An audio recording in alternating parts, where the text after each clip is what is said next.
Today's story is about giants in our history. Did they truly exist?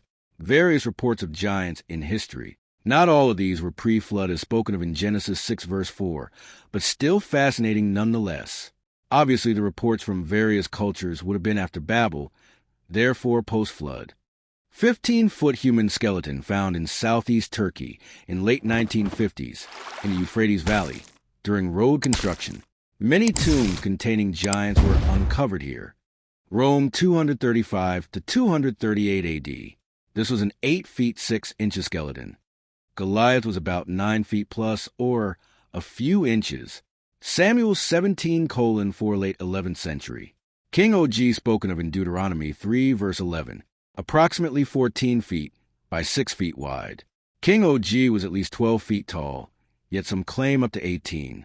A 19 feet 6 inches human skeleton found in 1577 AD under an overturned oak tree in the canton of Lucerne. 23-foot tall skeleton found in 1456 AD beside a river in Valence, France. A 25 feet 6 inches skeleton found in 1613 AD near the castle of Chaumont in France. This was claimed to be a nearly complete find. Almost beyond comprehension or believability was a find of the 2 separate 36-foot human remains uncovered by Carthaginians somewhere between 200 to 600 BC, long before the first stones of our oldest cities were laid, before the earliest myths were carved into clay tablets. The world belonged to beings we no longer speak of, beings whose footprints shaped valleys and whose shadows stretched across entire horizons. We call them giants now, but in their time, they were simply the first people. Their bones lie scattered beneath our feet, buried under mountains, oceans, and the ruins of civilizations that rose long after they vanished. Most people never noticed the strange patterns in the land, the unnaturally smooth cliff faces, the massive stones that seemed too perfectly placed, the caves carved as if by hands far larger than ours. But those who look closely see the truth.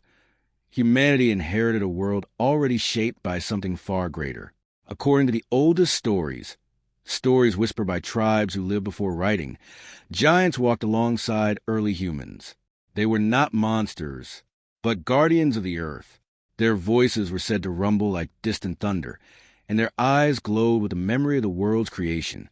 They taught early people how to read the stars, how to follow the seasons, and how to listen to the land. But as humans multiplied and spread, the giants began to fade. Some say they retreated into mountains, deeper and deeper, until the stones swallowed them. Others believe they turned to dust, their bodies becoming the very soil that feeds our forests. And a few, those who still keep the old traditions, claim the giants didn't disappear at all. They simply stepped out of sight, waiting for the day when the world would need them again. Every so often, strange discoveries surface. A massive femur found in a cave, a footprint too large to belong to any known creature, a stone tool that would require hands the size of boulders to wield. Scientists dismiss them as anomalies, misidentified fossils, or tricks. They say the giants left us signs, warnings carved into mountainsides, symbols etched into the earth itself, warnings about a time when the balance of the world would tip, when the sky would darken, and when humanity would once again look to the horizon in fear. And on that day, the giants would return, not as rulers, not as conquerors, but as the ancient guardians they once were.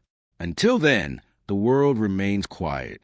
But sometimes in the deep forests or high in the lonely mountains, travelers report hearing a sound, like a single, heavy footstep echoing through the earth.